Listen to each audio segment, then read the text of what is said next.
Brando's.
Well, good Tuesday evening, everyone. Heavy Pour Sports, dropping the hammer. Speaking of hammers, yours truly, along with Drew, Joshy boy, gentlemen, how are you? I'm good. I'm doing good. Another Tuesday, another NFL breakdown preview show, talking more football. Like last week, we were farther along than what we are now. So we're 1 week closer. We just keep itching closer. It feels good. Let's talk some football, and then before we know it, season will be here. Yeah, Hammer, it feels like each week by week, it keeps getting closer. And let's talk some football tonight, fellas. AFC North, NFC South. Yep, it is inching closer. We're scratching our way towards the college kickoff, and we will have a preseason game Thursday night, gentlemen. Such as it is. Not a massive fan of preseason NFL, but got to find out what you got in some of those late round draft picks and you do things of that nature. So hopefully we don't see any traumatic injuries, more so than we already have. We had another one today, fairly significant. That was Jalen Walker, the linebacker for the Falcons, torn ACL.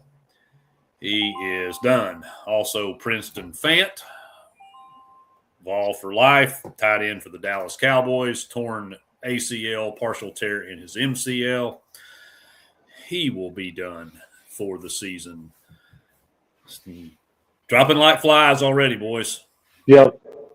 Yeah, it's the worst thing about sports, especially football, because it's so violent, and the way you get ready to play football, you got to practice football, a physical game, practices, all of it. And injuries are the worst part of sports in any sport. So it's always unfortunate to see, especially this time of the year, preseason, you see big injuries happen and it's over before it even starts for some guys. And that's just the reality of the situation, but it's extremely unfortunate and sad. Yeah, especially for young guys that, they've dreamed their whole life of making it to the league and getting drafted or signing a free agent contract, putting that jersey and helmet on, and you go out there and then it's over before it really ever starts. So you hate to see that. It's unfortunate, and it's something that, unfortunately is sometimes it's just the freakest of injuries. Because let's face it, I mean, what these guys put their bodies through just to get ready to play is pretty demanding, and a lot of things they do are somewhat unnatural for our bodies. So, yep. But the show must go on. And the show's going on tonight with, I'll be honest, man, these are probably two of the more disappointing divisions. We go last week from AFC East and NFC West, probably – legitimately 4 or 5 Super Bowl contenders in those two divisions to the shit show that is the AFC North and the NFC South. At least it was last year, right? Because the best record out of these two divisions was 10-7, which was Pittsburgh, and they kind of limped their way through to that. Nobody else had a winning record, if I'm not mistaken. Carolina maybe did. No, they were 8-9. So it was a 3-way tie for the tallest midget, and Carolina somehow came away with it. I hope we see a little bit different result this year from some of these teams, because I'm going to be honest, man, it's getting tough to have any kind of confidence behind Baltimore with Lamar Jackson and Cincinnati with Joe Burrow. Because every time you turn around, one of these two or both of them are injured. So we talk a lot about how, we just talked about injuries. We talked about it last week, and that caveat is if these guys stay healthy, right? But there are no two more critical players to their teams in these two divisions than those two guys. And how they go will be how their season goes, regardless of all that talent in Cincinnati. But, 49-year-old Joe Flacco is not going to be the answer for the Bengals if something happens to Burrow. And Lord only knows what Baltimore will end up doing if something goes south, with Lamar Jackson. So we'll dig in here and see what we can turn up on these teams. Starting at AFC North. We'll start with Baltimore. It's kind of an interesting situation with this bunch because they missed the playoffs. They had a losing season. They fired their longtime fixture head coach, John Harbaugh. And yet they come into this season with the highest win total projection, tied with the Rams at 11.5. So you guys know, and for those of you that have seen me or heard me talk on other shows, or I did this last year, head coach and quarterback continuity are two things that I kind of put a lot of value on when I'm looking at making any type of futures wager. And I don't know about 11.5 wins with these guys. We'll talk a little bit more about it. But I think Jesse Minter's probably a little bit better hire than maybe Todd Monken or Mike McCarthy. But guys, do you remember a first-year coach going 12-4 in their first season? No. It's probably not hype. I didn't look it up, but it's probably not happened very often if it has happened. Percentages are probably pretty low. Pretty low. And, we've got Lamar Jackson, who's averaged 3 games per season missed over the last 5 years. And even when he came back last year from the hamstring, he just didn't look the same, right? So I'll go ahead and tell you, we'll get it out of the way. There is no way I'm backing the Ravens to win 12 games. We can dig into it a little bit, but thoughts on the Ravens this year, Josh? Yeah, first off, I want to start with what Baltimore did in the draft. I like what they did by drafting Jacoby Lane from USC and Elijah Surratt from Indiana, two really good playmakers on the offensive side of the ball. Defensive side of the ball, I really didn't keep up in the draft what they did on defensive side of the ball. Hammer, you may have to keep me in after I'm done talking, but in the regular season, the big question is, like you guys said, can Lamar Jackson stay healthy? If he can, then the offense is going to be very dangerous this season. And the other big question mark for the Ravens on defense, can Trey Hendrickson give them a big boost on the defensive line this year?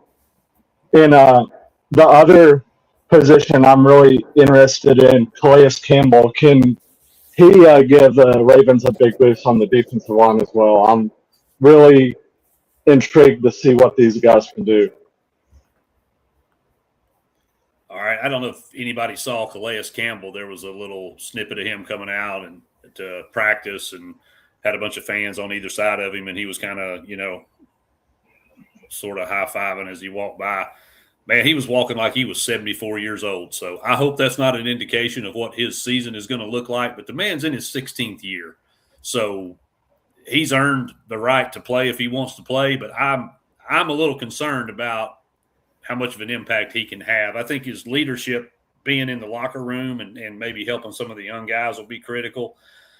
But as far as stat sheets and contribution on the field, I'm kind of wondering myself, and I've always been a fan of his. So I hope he can settle in and contribute to this team. So Josh, over under 11.5. What do you think? Under. Okay. I agree with you with the first year head coach narrative. I don't see many head coaches getting to 12 wins. Yeah, there won't be many head coaches get to 12 wins, period. So yeah, it's even double tough for a first-year head coach to try to pull that off. So, Drew, what are your thoughts on Baltimore and their win total of 11.5? Yeah, I would lean taking the under. I think, like what you guys have said, I don't think they can win 12 games with a first-year head coach. But what I'll say is this, like, Jesse Minter has been one of the better defensive coordinators in all of football, not just the NFL and not just college, but he's done an incredible job. He did an incredible job at Michigan under Harbaugh. He goes to the Chargers with them, does a pretty damn good job there as well. Obviously, the Ravens are talented on defense, with what they have, coming back with some of the additions they made. Like Kyle Hamilton's a beast in the secondary, beast, up front. They got good linebackers, those things. So, like, I don't know, could they be really good? And he does a great job with them defensively. Sure. We'll see. I do like the pickup that they had. Joshua was asking, but the edge out of Missouri, Zion Young. Yeah, like he's a beast up front. He's athletic. He can impact the game in a lot of different ways. He's physical, he's fast, he's explosive, powerful. So we'll see how much of an impact he makes as a rookie. But the Ravens, to me, they're just a weird team. Like, they're kind of, we'll get into it, but like, and you kind of alluded to it, Hammer, like them and Cincinnati, it's just like, it's kind of like sucky to talk about it until like they really show us something. Like every year they continue to be in this conversation year after year. And, the Bengals have done it a few years ago. Obviously they made the Super Bowl and those things. But like the Ravens, like every big moment, every big game they have in the playoffs, they always seem to just fall short. And so, it's interesting to me. And then, I know they didn't have a great year last year, but to move on from Harbaugh too was a little, he's just a damn good football coach, and he's always kept them competitive. So a new head coach, fresh blood, could it help them get over the hump, or could it make them go backwards, 2 steps backwards? So we got to see there. The Ravens are talented, that we do know, but a new coach, and those things might shake some things up. We'll see. Yeah, it's sometimes I know change is good and change of scenery for, a player. It can make all the difference. We're kind of looking at A.J. Brown and wait and see how that new environment, affects him. Same thing for a coach. I mean, because, Mike, when we'll get to Pittsburgh in a minute, but, Mike Tomlin was there for so long, and he was great from the standpoint of he never had a losing season. But at the same time, when you're running 9-8 and 10-7 every year, and you're stuck drafting in that 14 to 17 draft pick range, you're never going to get that impact player, especially when they got into the position they got into with needing a quarterback and having to get 83-year-old Aaron Rodgers rolled out there. So they might need to hit the reset button, some of these teams, because Baltimore kind of the same thing. Even though by their standards it was a terrible season, well, they still went 8-9. They still went out there and won those 8 games, and they ended up drafting 14th. Mm-hmm. So another loss that they had, talk a little bit about the players that they lost. They lost Tyler Linderbaum, who was their center. Again, yeah, that he started a lot of games for Baltimore. he did. And to lose your captain of the offensive line is, I'm sorry, it's just tough. They lost Isaiah Likely, who went to the Giants. Out of the secondary, they lost Ardarius Washington, who went to Washington. I don't know if that was by design. And then an interesting piece that it's going to see how Derrick Henry responds is they lost Patrick Ricard, the longtime fullback, and one of the very few that still remain in the NFL. He followed Harbaugh as well to the Giants. So Derrick Henry's Derrick Henry. And I don't know too many people that are eager to step in front of him when he's gotten a few yards head of steam. But Patrick Ricard opened up some of those holes. So it's going to be interesting to see what the running game looks like without him in there. And, of course, Josh, you mentioned it, Trey Hendrickson, kind of their, shiny new toy on the defensive line. I'm glad you brought up Zion Young, though, Drew, because, they got him in the second round, and honestly, he probably would have graded out first-round talent. It's just this year's defensive players were so deep in this draft that he fell to the second round and right into the lap of the Ravens. So I thought it was a great pick. They got a guard out of Penn State. God, I'm going to try his name. Ova Vega Ione. Sorry, that was probably terrible. I'm sure he's watching. So they did get some need, so an interior lineman on the offensive line and a defensive edge rusher. Hopefully take some of that expectation off of Calais Campbell. So let me see. Schedule-wise, they've got the 9th easiest schedule, and they'll only see 4 playoff teams not named Pittsburgh. So it's not a tough stretch for a team that, won 8 games and coming in with a very high win total. First 6 weeks look pretty easy on schedule. Yeah, they do get Dallas. They have to go to Rio de Janeiro and play Dallas week 3. But really, man, their toughest stretch is weeks 8, 9, and 10. And we can look at that as soon as I find which one of these tabs is my schedule. So week 8, they play at Buffalo.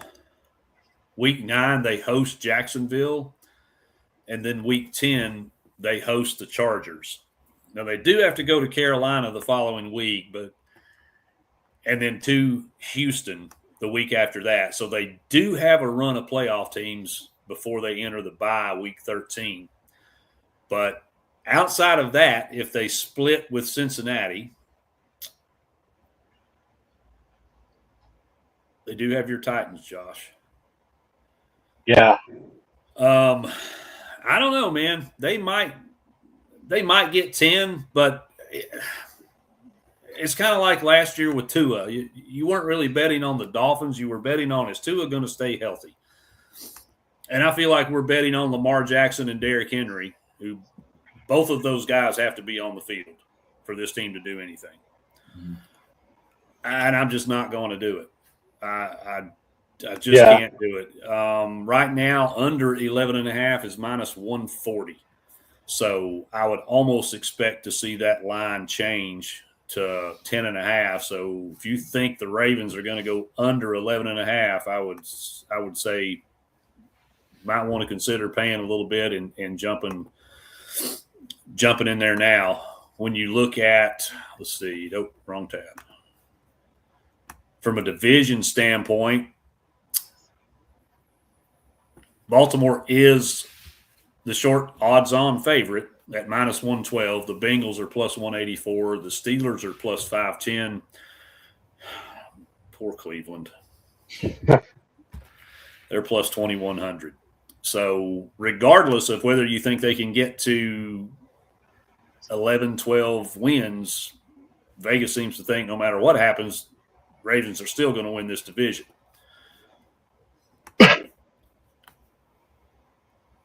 We'll see.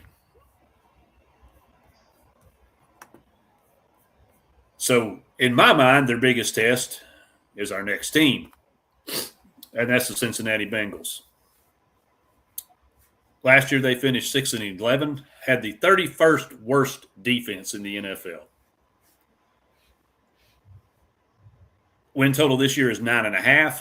Zach Taylor is entering his 8th season, which is probably do or die time for Zach Taylor. I'm going to be honest. I think he's probably – it may be his 8th year, but he's on his 9th life because I thought they'd get rid of him before now.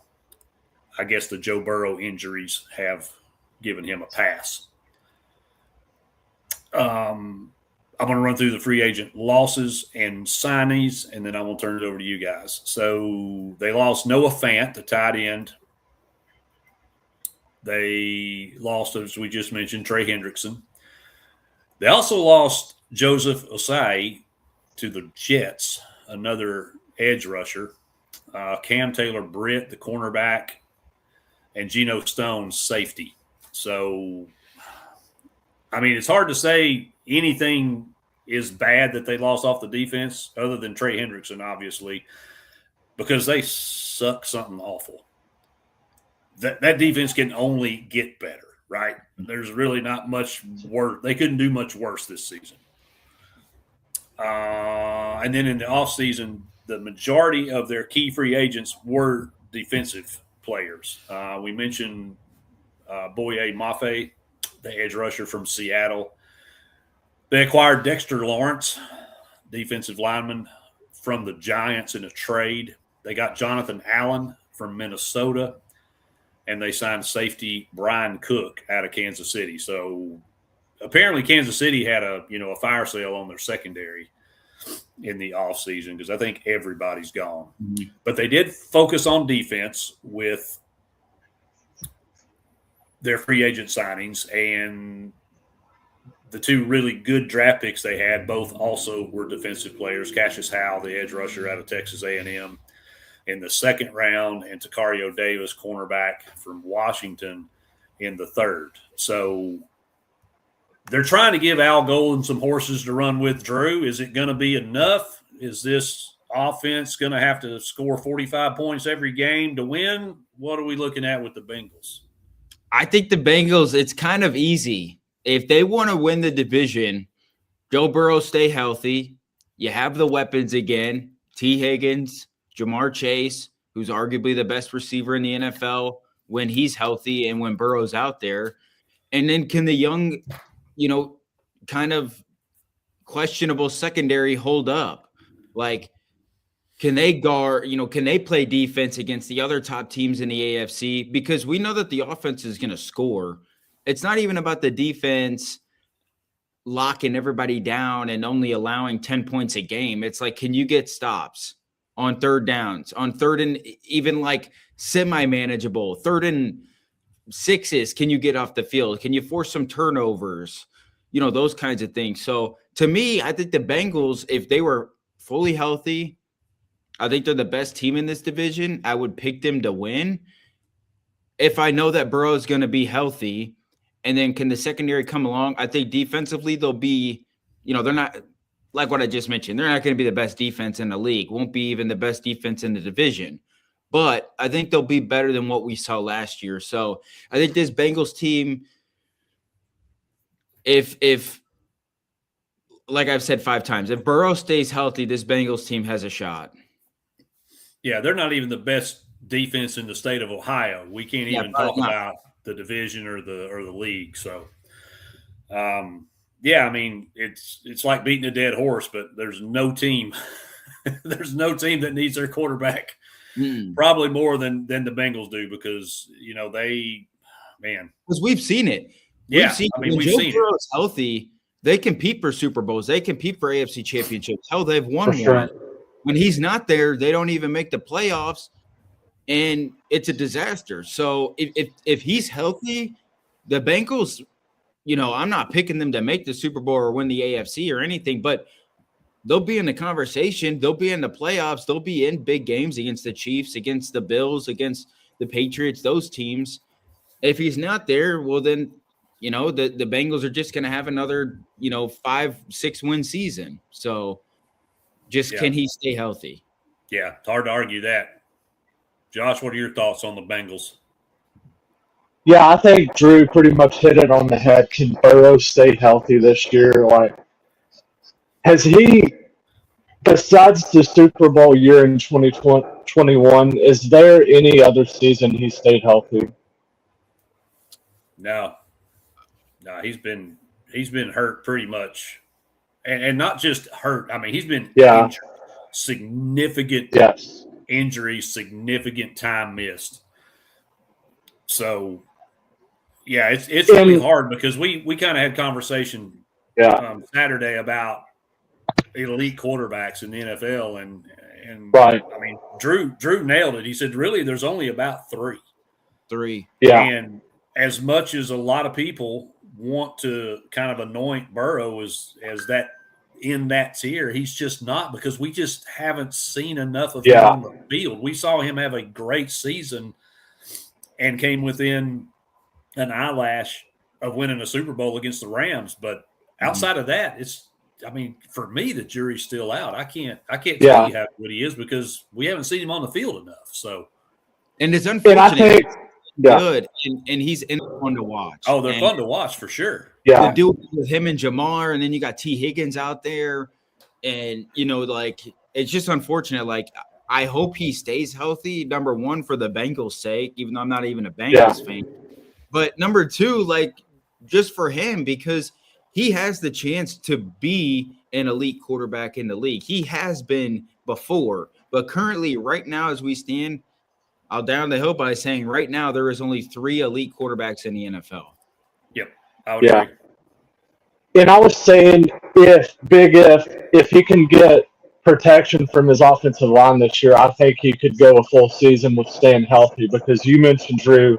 He's got big targets on the offensive side of the ball. One of the best wide receivers in the NFL, Jamar Chase, T. Higgins, Chase Brown, Mike Gesicki, Andre Ishivas. That offense is just loaded. Mm-hmm. But the big question is, can he stay healthy and get protection from his offensive line?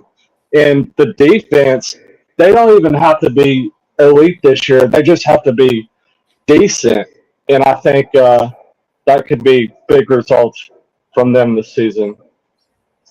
Yeah, they don't have to be the 0-1 Ravens or Legion of Boom or anything like that. They just need to not suck. Right. If they're if they're in the 20s, if they're in like the low 20s, this team can win more than 9.5 games. Yeah. With the caveat, of course, that Burrow's on the field. Because this offense last year with old man Flacco, they lost 5 games in which they scored 33 or more points. Never been done in the NFL before. You score that many points, you're winning. Nope, not with that defense. You're not. So they don't even have to be good. They just have to be not as bad. And my God, they can't get any worse. This entire, outside of Cleveland, this entire division was terrible on defense last year.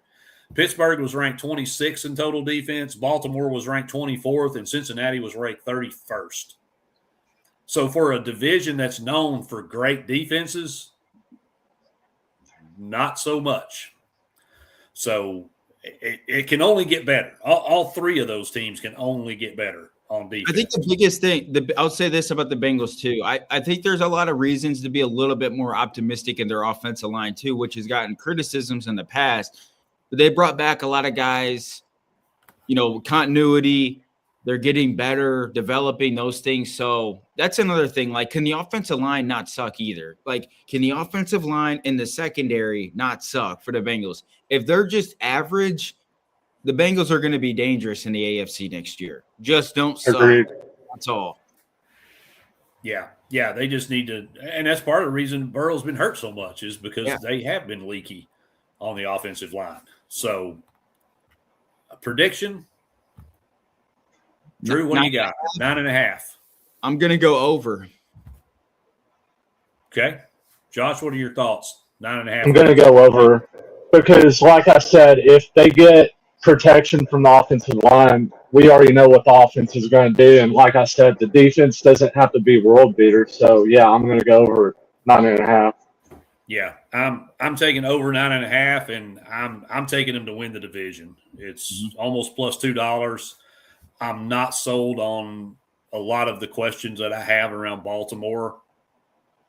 There's no way Aaron Rodgers is going to win this division again. That ain't happening. And poor Cleveland. So I'm with you. I take the Bengals to win the division. Yeah. I think it's a good bet. If they split, even if they could lose 5 games of those 11 last year, and they end up going either 10-7 or 11-6, that's going to be good enough for the playoffs in this division. It's probably going to be good enough to win this division. And, dude, their schedule, it's baby shit soft. Mm-hmm. Their preseason is tougher than any game on their regular season schedule. It's almost embarrassing. They play the Lions, the Bears, and the Eagles in the preseason. Let's run down there just real quick. Let's run down their schedule. They open with the Bucs at home. They do go to Houston. They play at Pittsburgh. They host Jacksonville. They play at Miami. They play at Baltimore. They host the Titans. Sorry, Josh. They play the Falcons in Madrid. They host the Steelers. They play at Washington. They host the Saints. They play at Cleveland. They host the Chiefs. That game could be very interesting. They play at the Panthers. They play at the Colts. They host the Ravens. They host the Browns. There are easily 10 winnable games on that schedule. Hell, they could win 10 games on this schedule with Joe Flacco. Mm. That's pretty soft. For a third place schedule, that's pretty weak. So yeah, they got to get it done, man. I mean, I honestly believe if Zach Taylor does not have double-digit win season and make the playoffs, he's gone. And if you're an Eagles fan, that may be what you want to see. I don't know. Again, he kind of gets a pass when his quarterback's not on the field. It's really hard to say. I thought he was going to get fired last year, but I keep waiting for him. for the past few seasons, I've been like, oh, this is probably it. This is probably it. Yeah. They've held on to him. So I hope it pays off for the Bengals' sake. I don't have a dog in this fight other than I hate Pittsburgh. So, all love, Bengal fans. Yep. All right, well, let's move on. Our lovable losers in this division, the Cleveland Browns. Poor Cleveland. The Cleveland Clowns. Man, they are one of those franchises, though, that, golly, they just deserve something good. You know what I mean? Yeah. They don't even deserve something good. They just deserve something. Something. Anything. Just Yeah. I feel bad. One of my dear friends, Zaddy Natty on Twitter, she is a diehard Cleveland sports fan. And I'm like, girl, it's hard enough being a Vols fan, but you're going to be a Cleveland Browns fan on top of that? Yeah. Oh, Lord. Just bless her heart. But I got two takes on this team, and I'm gonna just do my spiel. I'm gonna let you boys have it, and I'm gonna make an argument for both my scenarios. So we got Todd Monken taking over his first year. It was mass exodus for this team in the offseason. Jerome Ford, the running back, is off to Washington. Wyatt Teller, probably their best offensive lineman, their guard, is gone. They lost 6 offensive linemen to free agency. Wyatt Teller, hands down, by and far the most impactful. Then, of course, we all know the trade, Myles Garrett to the Rams. There's something about the Los Angeles teams. They think they can just have everything, and I kind of don't like it. Money. Must be. David Njoku, their star tight end, is off to the Chargers. And then Devin Bush, their linebacker, is in Chicago. They did sign Titus Howard through a trade with Houston, their star tackle. They also got Zion Johnson from the Chargers, a guard. They got Elton Jenkins from Green Bay, a guard. So they did replace some of that departure in the offensive line room, but still depth. Jared Verse is the main piece that came over in the Myles Garrett trade, and I can't say enough good things about Jared Verse. I kind of liked, even though I hate the Rams, I kind of like Jared Verse and Byron Young on the bookends of that defensive line. I thought they were just great young defensive players, but we broke up the band. And then Quincy Williams, linebacker from the Jets. So they did help themselves in areas that they needed the help. Replaced Bush, got Verse for Garrett. They added 3 offensive linemen, take a little bit of that sting. And these 3 guys will contribute like right away. So they're starters. They also addressed it in the draft. They had the 9th pick. They took Spencer Fano, tackle out of Utah. They also took Casey Concepcion, wide receiver from NC State / Texas A&M in the first round. Turnaround took Denzel Boston, another wide receiver out of Washington. Safety Emmanuel McNeil Warren out of Toledo, who's actually a pretty damn good ball player. And then they took another offensive lineman in the 3rd round, Austin Barber out of Florida. But their most interesting draft pick, I think, because we don't have enough of them, in the 6th round, they take Talon Green, quarterback out of Arkansas. We'll get to that in a minute. But, Drew, is it your turn? Did you go first? It's up Who to went you. first last time? No, I'm trying to go back and forth. Josh will go first. Josh, you go first. I'm sorry, I forgot who went. Who was up? That's all right. I'll go. So, yeah, the Browns, like you were saying, Hammer in the draft, I thought they had a pretty decent draft, drafting Spencer Fano from Utah, offensive tackle, and Casey Concepcion from Texas A&M, wide receiver, and Denzel Boston from Washington, wide receiver. So they got the playmaker room solidified in the draft, and I thought they beefed up the offensive line. by drafting Spencer Fano and Austin Barber from Florida. Yeah, it really got weird in the 6th round when they did the unthinkable and took a quarterback. Like, that quarterback room is not already super, super filled. But with the Browns, I'm going to say, and I know I may get crucified for saying this, but I think if Deshaun Watson actually got serious about football, I think he could be a pretty decent quarterback because he just needs to get the head issues out of his head and focus on football. I think he'd be a pretty decent quarterback. Wouldn't you guys agree? I do not agree. Well, he was a good quarterback back when his head was on straight, but the problem is we really haven't seen him in 4 years, 5 years. Yeah. So, and even when we did see him, he wasn't really good. So I don't know. I think Deshaun's best days are past him. I think the only reason we even see him in the NFL now is because the Browns have millions of dollars tied up to him. So they might as well at least give him a shot and see if maybe the old Deshaun Watson can come back. I've seen some things though that he looks like a monster in training camp. Like, he looks physically built again. Like, he's in really good shape and those things, but I've kind of seen that he's struggled a little bit. So, throwing interceptions and stuff. So I don't know. Just to, barge in talking about Deshaun, I think Deshaun's best days are past him, just in my opinion. Yeah. What do you think, Cameron?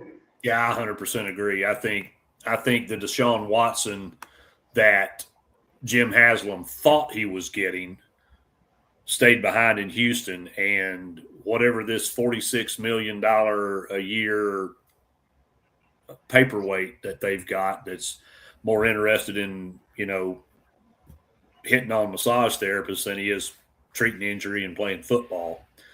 This dude has been in the league 10 years, and half of them have been on injured reserve.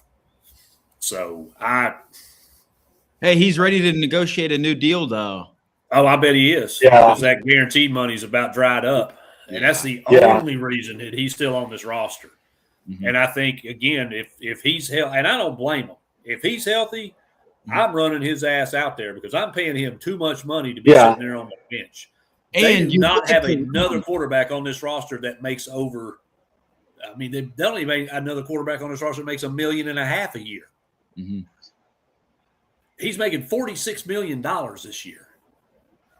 It's stupid. Well, and, I mean, you just mentioned it, trotting him out there. I mean, even though he hasn't been great, he probably is the Browns' best quarterback in terms of giving them a chance to win. Would you have Deshaun Watson out there or Shedeur Sanders or Dylan Gabriel? You'd probably still go with Deshaun Watson because he has years of experience playing and he has shown, he can be a good quarterback. Now, it was, 7 years ago, but it's – Well, this is if I'm a Browns fan, and I'm not, but I have a small spot in my heart for them. You know what I mean?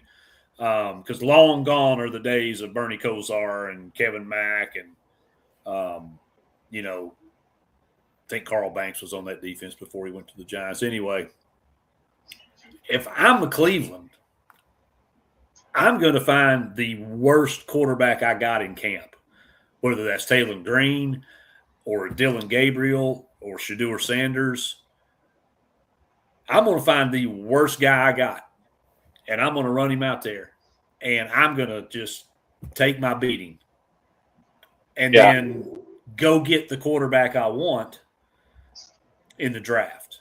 Now, they won't do that, and they probably shouldn't do that. It's what we mentioned. If I'm a fan, that's what I want to see. I want to see them suck so bad that they get first, second, or third pick in this draft. Because look at let's take the quarterback away from it. Look at this team. They got Quinshawn Judkins, Dylan Sampson, Rocket Sanders are their running backs. Yeah. Then they've got Jerry Jeudy, Cedric Tillman. Is he still Did they cut him? He's still on the team. Okay. I thought I'd seen or something somewhere that they had cut him. Of course, they drafted Concepcion in Boston. They've got Isaiah Bond, who they drafted last year. They still got Harold Fannin, who's a freaking freak. Offensive line is better. It's not great, but it's better. And then the defense was the number 4 defense in the NFL last year. Yep. So all this team really needs is a quarterback. That's all they're missing. And regardless of what any of these guys do this year, whether it's Deshaun or whoever, they ain't winning shit. No. So, I mean, I'm just saying, if I'm looking at it from a fan perspective and a future perspective, and I want to try to keep this core group of players together that's actually not that bad, put a decent quarterback on this roster, and you're probably looking at a 8, 9, 10-win football team. If they'd been any kind of good last year, they probably could have won the damn division with everybody hurt. Yeah. So, man, I don't know. They were 5-12 last year. I'm showing that I got their line at 5.5.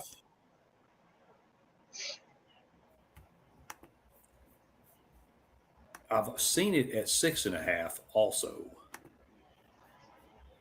It is still 5.5. They have the absolute easiest schedule in the NFL. The AFC team that has had the easiest schedule in the NFL has finished over 500 8 straight seasons. The most recent to do it, New England, last year, 14-3. They get to play the AFC and NFC South. Seattle went 7-1 against those teams last year. So if there's a season that Cleveland could crawl out of the cellar, this is it. Yep. So I just made the argument for why they should suck out loud on purpose. Now I'm going to make the argument for this team could be halfway decent if they get something out of their quarterbacks. Mm-hmm. But somebody's got to step up and play consistent quarterback. It blows my mind. There are 8 billion people on this planet, and we can't find 32 to play quarterback at the NFL level. Blows my mind. We got about 15 that are like legitimate, true starting quarterbacks. Yeah, because y'all play fantasy football. I know everybody watching plays fantasy football. They can't. None of y'all sit there and tell me that you're just waiting to get that 12th or 14th or 15th ranked quarterback. Now, if you ain't getting one of them top 3 or 4 guys, you're waiting and taking whoever's left. You're getting one every week. You're picking a new one up every week. That's it. Yeah, you're just you're going through the waiver wire and just renting a quarterback every week. Yep. So I mean, it's true, man. There's just not that many great quarterbacks, and with the rules being what they are, it blows my mind that we've got guys like Deshaun Watson, who has shown amazing athletic ability, talent, been successful. He was great in Houston. We all thought, man, he's going to be the real deal, to what he is right now. And all reports coming out of Cleveland, he looks pretty good in camp. So we'll definitely see. But it makes this team kind of tough to – how do I evaluate it? So I think what I'm going to do, and I may regret it, I think I'm going to take them over 5.5. I think they can get 6 with this schedule. And if history serves, and hard to believe that this is possible, but they could finish 9-8 if history holds true with the last 8 AFC teams with the easiest schedule have finished over 500. The schedule also is pretty manageable. Oops. Let's see who they get. So they open the season at Jacksonville. That's a loss. Then they go to Tampa. Yeah, Baker ain't losing that game. Oh. No. Then they host the Panthers. They host the Steelers. They go to the Jets. I think that could be win-win-win. Mm-hmm. Then they get the Ravens at home. If Lamar's healthy, it's kind of hard to bet against them because Derrick Henry has absolutely owned the Cleveland Browns. Then they come to Nashville. That could be a very ugly rock fight kind of game, which is exactly the kind of game that Cleveland could win. Then they go to Pittsburgh. I think they're probably going to split. They normally do with their division opponents. They go to New Orleans. We'll talk about the Saints here in a minute, but that could be tricky. They host the Texans. That ain't happening. Then they host the Raiders. Then they get the Bengals at home, the Falcons at home. They go to the Giants. They play at Baltimore. That's probably a loss. They host the Colts, and they go to the Bengals. So if I'm just going down through here looking at it, I think they can beat the Panthers. I think the Bucs game's a toss-up, I'm going to be honest. I think they can beat the Steelers. So that's 2. The Jets, that's 3. Sorry, Josh, the Titans, I think that's 4. I got them listed. The Raiders is 5. They'll split with the Bengals, that's 6. The Falcons and the Giants and the Colts, they win one of those games. Boys, they're 7-10 and haven't really had to fight a tough one in there. And then a couple of those coin flip games, well, I'll say the Colts will be a coin flip. The Bucs will be a coin flip. Yeah. I mean, it's not out of the question that they could go 9-8. No, that's why I'm going to take the over too at 5.5 because I think they can get some early potentially in their schedule, which let's even just say they get like 3 or 4 in the first 12 weeks of the year. Let's just say they're 4-8 and Deshaun Watson's the quarterback. And then they make a move. We saw last year when the Browns put, let's say Shador's the quarterback that goes in. For whatever reason, the Browns kind of rallied around Shador, and they played hard. They did. I can't remember their record when he played, but they played well and they won some games. So, even with all the quarterback changes, you see it a lot in the NFL. Like teams rally behind the quarterback changes. They rally behind certain guys. I think the Browns can be that team because, hell, we might see them play 4 quarterbacks this year. I'm a huge fan of Taylor Green. I think I going into the draft, I was like, Taylor Green's going to be this late round, draft pick quarterback who I think, it wouldn't surprise me if 5 years we look up and he's a starting quarterback in the NFL. Not a franchise quarterback, but what Malik Willis is down here in Miami, a part-time kind of quarterback. Now, unfortunately, went to the Browns where there's already 3 quarterbacks sitting in that room. I think the Browns can win somewhere between 6 to 8-ish games.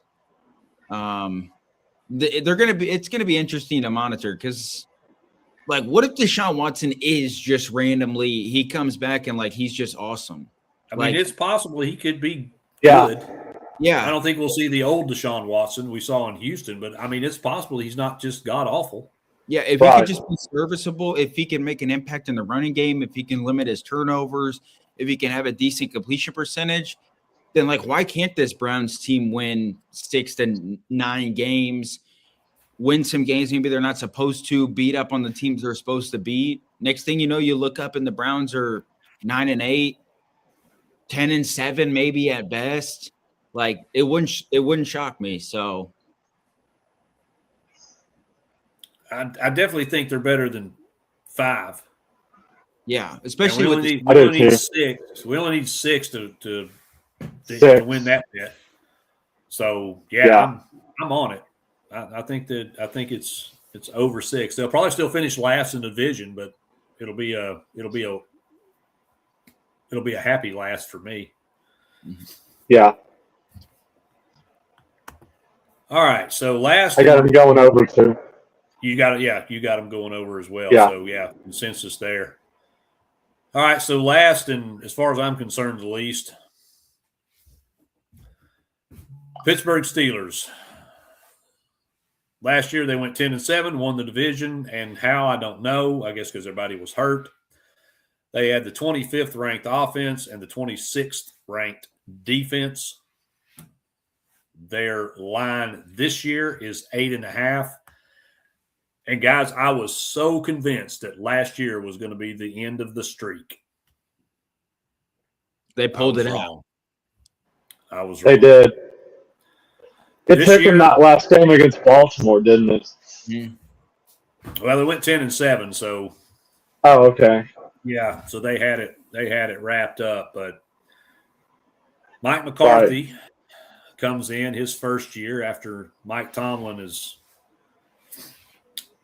flown the coop in a little bit of a surprise. I think a lot of people had talked about it, speculated about it, but there really wasn't a whole lot of conversation in the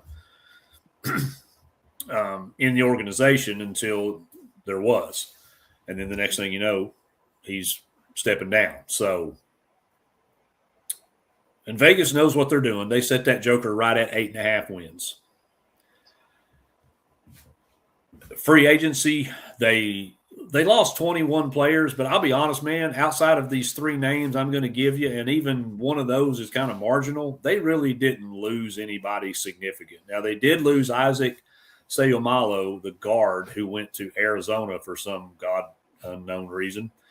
Kenneth Gainwell, their running back, went to Tampa to basically take over the spot that Rashad White vacated. And then they lost Calvin Austin, who went to the Giants, wide receiver, and he just really never found his groove. So I don't – that's the one that I think is kind of marginal. I think Gainwell was a really good player, and it's always tough to lose a veteran offensive lineman. But I don't – other than that, man, they didn't really lose anybody that I'm going, oh, they're in trouble. They wildly upgraded the offense with the signing of Rico Dowdle from Carolina, the running back, Michael Pittman in a trade from Indianapolis. They picked up Robert Tonyan, and then also on the defensive side, they got Jamel Dean, cornerback from Tampa. In the draft, they did address the offensive line. I'm going to butcher his name. Max Ian Anchor, tackle, Arizona State. I hate these big – why can't they be Smith and Jones and Johnson and – Yeah. you know what I mean? Like, why do we got to make this – they're just making shit up. That was the first round. Second round, they got Jeremy Bernard, the wide receiver out of Bammer. Third round, they wasted their draft pick on Drew Aller, quarterback out of Penn State, and also took Jennings Dunker, a guard out of Iowa. And one of the most interesting picks for me, and I was so tickled to see this guy get his shot, and that's Eli Heidenreich, the running back out of Navy in the 7th round. So I hope that he can stick around because he was absolutely fantastic to watch last year. He's just a wrecking ball. And it's always good to see these Service Academy boys get a legitimate shot in the NFL. Sure. So really pulling for him, even though I hate Pittsburgh. So anyway, so there is the tail of the tape on the Steelers. Drew, they still have Aaron Rodgers in his 47th season. Can this team pull it off again and win 9 games? They can. They can. I guess I'm a little bit different than you, but I've always been an Aaron Rodgers guy. He was my favorite quarterback growing up. When I was a kid and played football, he made me want to, play quarterback instead of like a receiver, and did. Caden's a Panthers fan, but we'll get into his Panthers. We'll get into his Panthers soon. I figured there was something personal in there somewhere with Dallas or Carolina or something. Yeah, that was funny. But I think the Steelers are going to be right what they have been the last few years. They're going to win somewhere between 9 to 11 games. They'll be decent, Probably because they didn't lose much, and I don't think it's like Mike McCarthy's a good football coach too. Like, he's not a great one, but he's a good football coach. And he did the same shit with Dallas. Like, they were average. They just couldn't win in the playoffs, so they fired him. So, I don't see that big of a drop off coming from, Mike Tomlin to Mike McCarthy. I think Mike McCarthy's got a chip on his shoulder too. He's coaching in Pittsburgh. He's from Pittsburgh. He's been out of the league a couple years, back with Aaron Rodgers for one final go. Rodgers seemed, the thing about Rodgers and what I've seen this year, like I don't want to say he's like unfocused, but like he seems like he's just like ready to cut it loose and like let it fly again, let the arm fly, have fun again, not think about, all the other stuff. He seems loose. Like, it's the small things of like he's back in good graces with his family. All of those things. So I think the Steelers they'll be a playoff team, probably a wild card team. I don't think they'll win the division. Hell, it wouldn't shock me if they did, because we talked about it. This division could get wonky. It could. So I think the Steelers can do it. I think they can make the playoffs. I think they'll be right there. I think they go over under at 8.5. Somewhere between probably 9 to 11 wins, and they'll be that average team and probably lose in the wild card round in the playoffs in the first round. So you think they'll go over 8.5 regardless what they end up with? It'll be 9 or better. I think so. Okay. I think so. All right, Josh, what are your thoughts on McCarthy? And just for the record, I'll throw this out there. I actually am. I was a big Aaron Rodgers fan. It's this right. kind of the LeBron thing. The LeBron I was thing. going to say that, but I didn't want to say his name. But you're right. It's kind of that. Let's hang it up.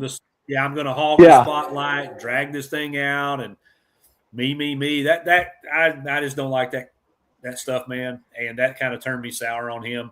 I was so pissed when the 49ers had Aaron Rodgers sitting there and they took Alex Smith. I was so pissed off because I wanted Aaron Rodgers so bad. He would have been – could you imagine Aaron Rodgers in that organization? Man, what could have been. But anyway, now he's old and pain in the ass, and I'm just will be glad to watch him ride off into the sunset. I'm happy for you, Aaron. I'm glad you got everything going great in your life. Really, seriously am, but it's time. It's time. So, sorry, Josh. Go ahead. Yeah. No, you're fine, Hammer. So, let's talk about the Pittsburgh Steelers. I like what they did bringing Mike McCarthy in to under the helm of Pittsburgh, and he's back with Aaron Rodgers. I think they are going to have a pretty good season this year. Not saying they're going to win 11, 12 games, but I think they're going to be about 9 to 10 games and go over that 8.5 win total. The defense isn't the problem. Can they get consistent quarterback play from Aaron Rodgers, and can the offense click during the season? If they do, then I think they're up there about 9 or 10 win team. They didn't lose anybody critical, Hammer, like you were saying on offense. They bring most of everybody back. Jalen Warren at running back, DK Metcalf at wide receiver. They brought in Michael Pittman from Indianapolis. We know about him. Can he catch the ball and not have crucial drops, and can he stay healthy? I think if he stays healthy, then that's a really good pickup by the Steelers.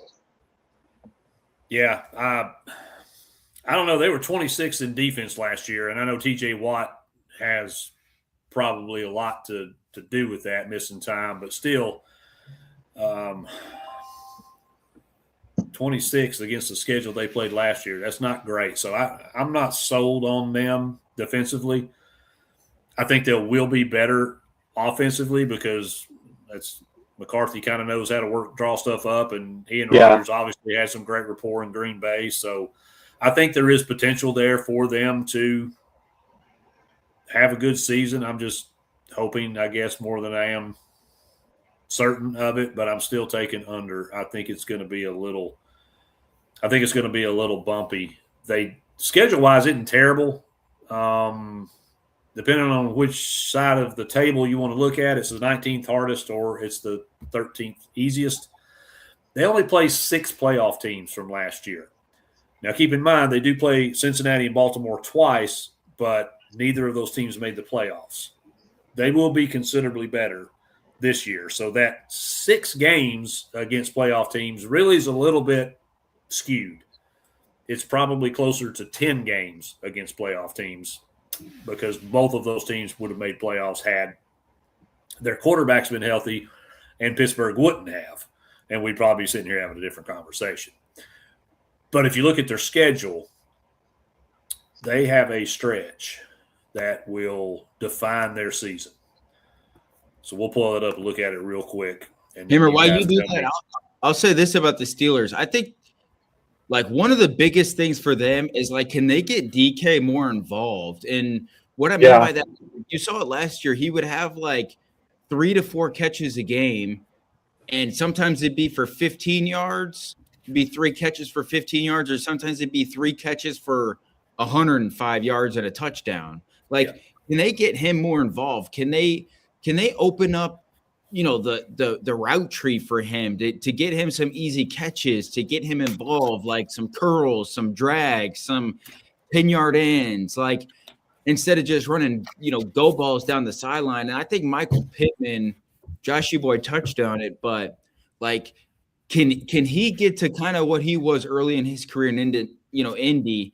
Because if they can get DK to like, kind of become that version of DK of what we saw when he was younger in his career in Seattle, and then get a good version of Michael Pittman, number one, it's going to make their offense a lot better, but it's going to make Aaron Rodgers a lot better and going to make him look a lot better in that entire Steelers offense, which we've seen at times over the last few seasons. It can get stagnant and they cannot move the football in certain games. So they, hopefully Mike, that's why I think they hired an offensive coach anyways, to kind of, because it was getting stale over there with Arthur Smith calling the plays. Yeah, that's kind of touched on it. You elaborated, which I appreciate, because that's kind of what McCarthy can do. Like, he can draw up and scheme up. He can get his guys open, and not to the degree, but very similar to A.J. Brown the last couple seasons. Like, you went out and you signed this guy to all this money, but yet you're not using him. Mm-hmm. And I understand he's a little older, but still, he's a big dude, man. I don't know if y'all have ever seen DK not in pads.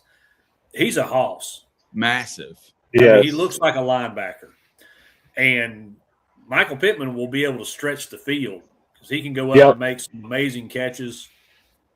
He's, when he's on, he's as good a receiver not named Justin Jefferson or Jamar Chase. Like, the dude can legit ball, but health, obviously, he's had some injury issues, and little case of the dropsies from time to time, but he's a great weapon to have on the outside. Yeah. So, and I think they were so committed to the run that, because we saw Najee Harris plod for 3.5, 4 yards a carry his entire career in Pittsburgh. And then you got, Jaylen Warren, who I was jumping up and down screaming for 2 or 3 years, like, give him the damn ball, because the guy's, he's a powerhouse. And, they're still going to have to run the ball. You have to be able to run the ball in the NFL, but it doesn't have to be, 30 carries a game and throw 15 passes. Like, you've got guys that can contribute in the passing game. Part of that could be Rodgers. It could have been, like you said, Drew, Arthur Smith. Not for to be an offensive guru and genius. I think he comes up a little short. So I don't see it. But anyway, 100% right that they definitely need to revamp that offense and get the most out of guys like DK Metcalf and Michael Pittman. So looking at their schedule, they open with the Falcons at home. Then they go to New England. It's probably a loss. They get the Bengals at home. They go to Cleveland. They host the Colts. They go to the Bucks. They play the Saints in Paris. Total toss-up game. Couldn't tell you. those overseas games, you just never know who settled in, acclimated to the time change, the jet lag, who stayed out all night drinking. I mean, you just never know. So won't even make a call on that one. Then they get the Browns at home. They go to Cincinnati, probably split. They go to Philly. That's going to be an interesting game, November 22nd. So a little later on the schedule. We're not doing the Eagles or the NFC East, but I got questions there. So I don't think that's a slam dunk loss for the Pittsburgh. They host the Broncos. They host the Texans. They host the Jaguars. Or they go to the Jaguars, excuse me. They host the Ravens. They host the Panthers. There's that stretch from week 10 because the game is at Cincinnati. So in this stretch, they play at Cincinnati. They play at Philly. They host Denver. They host Houston. They play at Jacksonville. They host the Ravens. And if you want to throw the Panthers in there as a playoff team from last year, they host them. So if they come out of that stretch, that 6 or 7 game stretch, over 500, then I think both of you guys are right. I think they're going to win 9, maybe 10 games. That's a brutal stretch, man.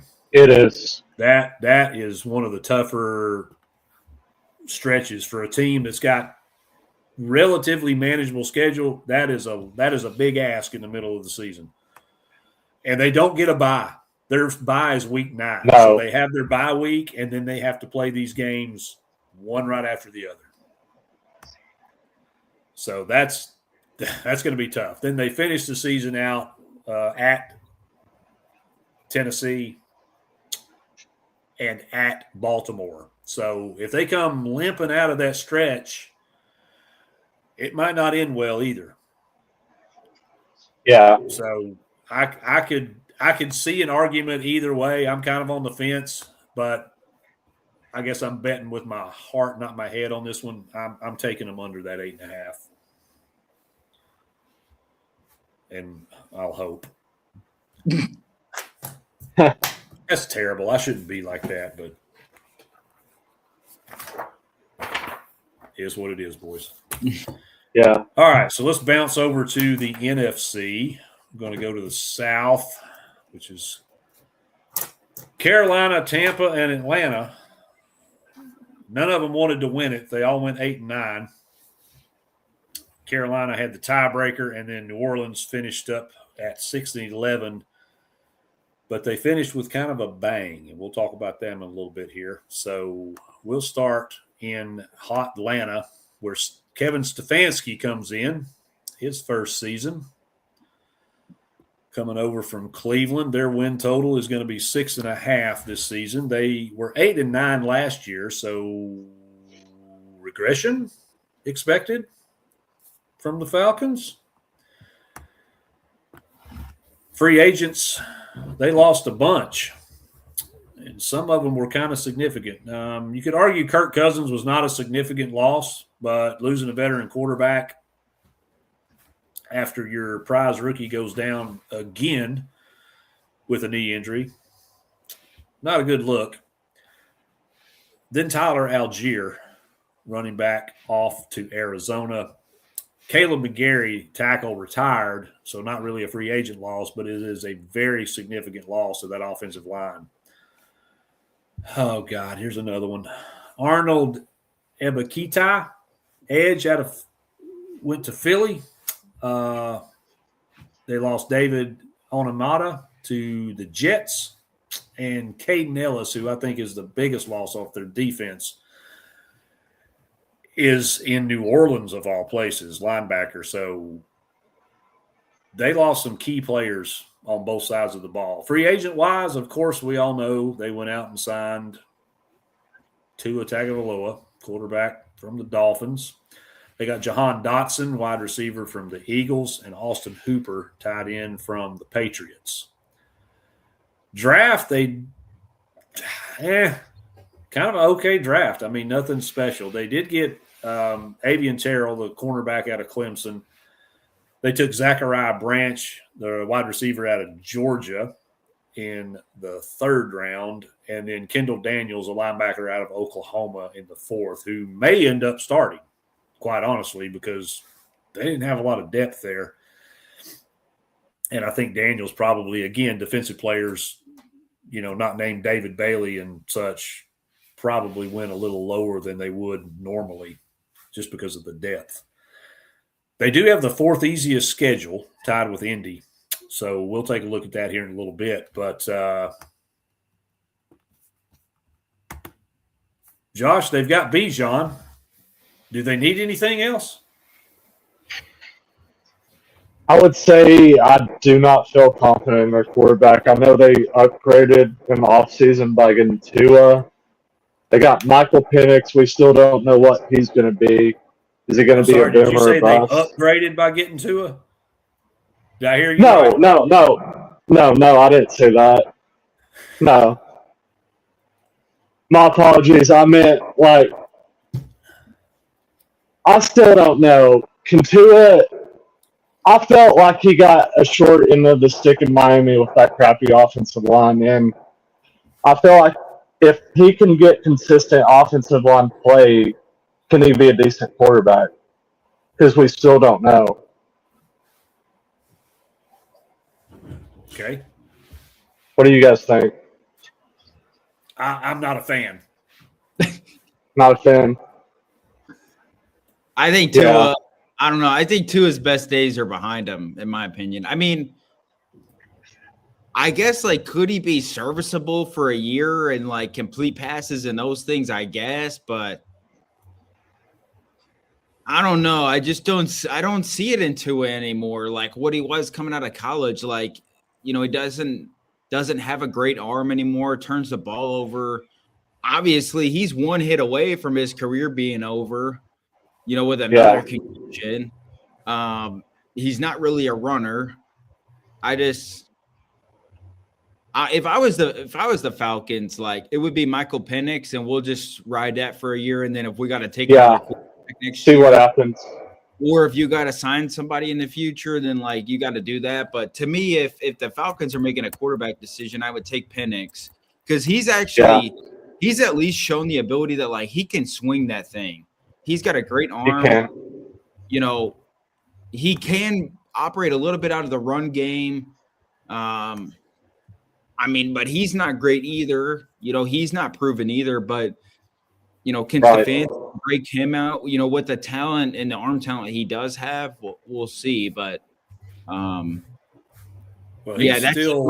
just my thoughts on Tua. And Penix is still. He's questionable for the beginning of the season because he's still recovering from yet another from that injury.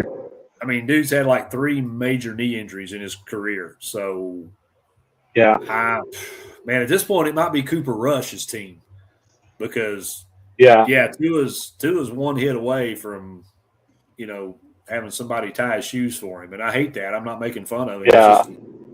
I don't think he's one hit away from. He should have just retired with the Dolphins.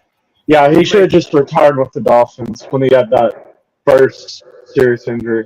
He could be one hit away from life as he knows it. So it's kind of scary, and I think that combined with, to your point, yes, he did have questionable offensive line play, but he also kind of put himself in some of those positions too. So.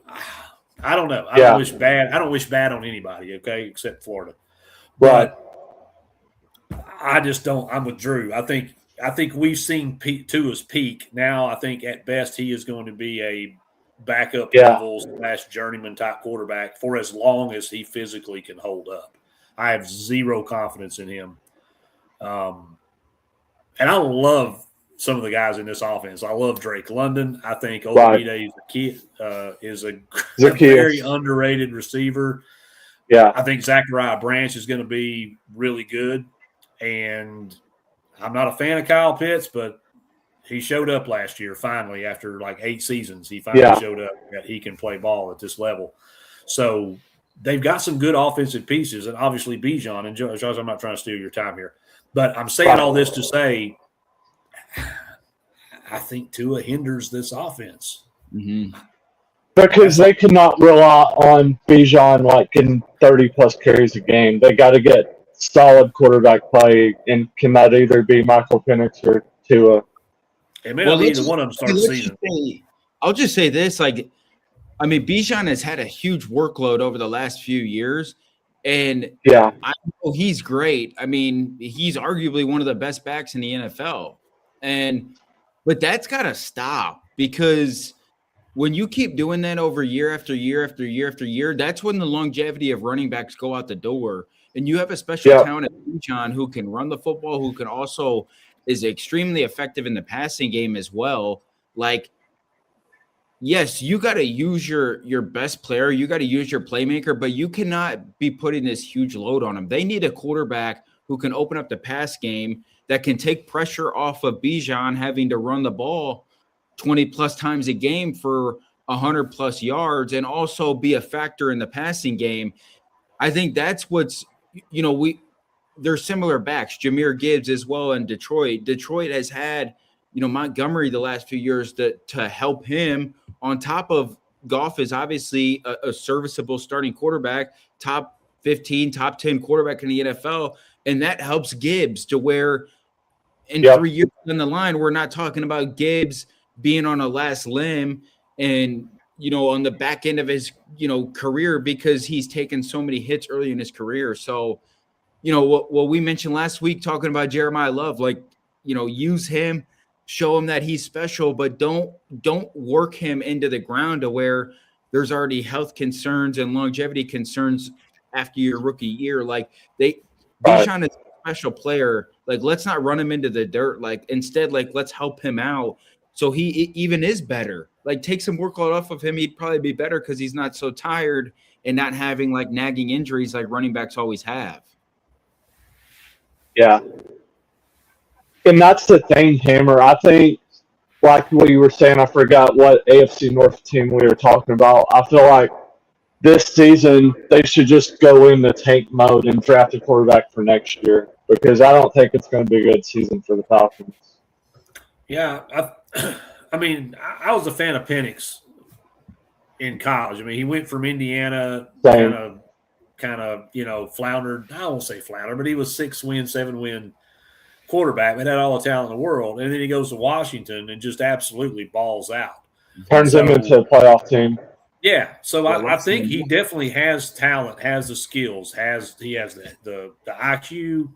He can sling it. He can make all the throws. He's mobile when he needs to be. It's probably not his first choice to take off, but he's not my first reason out there, I'm going to run guy.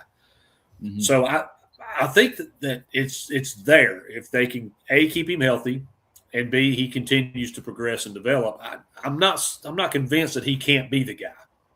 The problem is if Bijan has 30, 35 touches a game, the tread is going to get off the tire real fast. And there's no Tyler Algier there. Yeah. And Brian Robinson, they brought him in to take the spot, and he's had injury problems the last couple seasons. Yeah. And he was in San Francisco. I can speak to this. It looks like he's lost a step. So I don't know that they're going to have, because if you're a fantasy owner of Bijan last year, Tyler Algier would come in there and snag touchdowns and come in on third down and reel off 15, 20-yard runs, and then they leave him in there. So I don't know that they don't have Tyler Algier. We know that. I don't know that they've got that level of production in Brian Robinson. Yeah. So that's going to put even more strain and stress on Bijan. So that for me is where I feel like they're going to struggle. And I don't think that they're going to make their win total this season at 7.5, right? 7.5? Yeah, 7.5. I think it's an under. And I know the other thing, too, is they just signed Bijan to a boatload of money. Big deal. Highest paid running back in the NFL. When he's out there getting his brains knocked out and they're down 20 points going into the fourth quarter, how engaged is he going to be? He might be and in comes, whoever. So I don't know. I want to mention this. I think they're going to struggle. I think they're going to regress. I do agree with Vegas. I think the line is right. I think they're going to slide back this season. In fact, it's already dropped. I think it's to 6.5 now. I got it at 7.5. Let me check. Yes, it is now 6.5. So Vegas thinks they're going to fall right at 7 wins, and I agree. I think that's where the number comes in.